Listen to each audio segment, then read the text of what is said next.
ერთ მხარეს დგას ვიზის რიგში დგომა, მეორე მხარეს მშვიდობა. ოცნების პრემიერი ირაკლი ყობახიძე აცხადებს, რომ ასეთი მარტივი დილემის წინაშე დგას. ქართველი საზოგადოება და თუ ვინმე სურს რევოლუციის მოწყობა, ამას ვერ მიაღწევენ.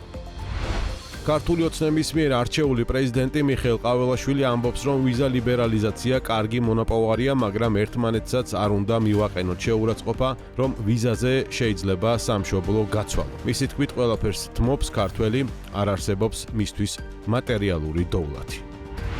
სტამბოლში რუსეთ-უკრაინის პირდაპირ მოლაპარაკებების მესამე რაუნდზე მხარეები სამხედრო ტყვეების გაცვლაზე შეთანხმდნენ. უკრაინა მზად არის ცეცხლის დაუყოვნებლივ შეწყვეტისთვის და წამოაყენა თემა ორი ქვეყნის პრეზიდენტების შეხვედრის, რაზეც რუსულმა მხარემ განაცხადა, რომ ლიდერების შეხვედრა სათანადოდ უნდა მომზადდეს.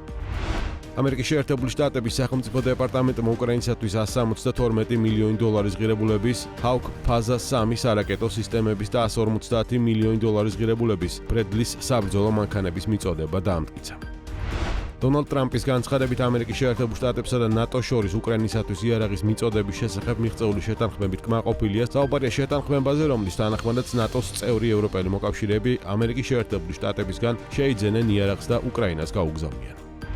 ევროკომისიის პრეზიდენტმა ურსულა ფონ დერ ლაიენმა უკრაინის პრეზიდენტ ვოლოდიმირ ზელენსკის ახალ ანტიკორუფციულ საკანონმდებლო ცვლილებაზე შეშფოთების შესახებ შეატყობინა და უკრაინის მთავრობას ახსნა სთხოვა.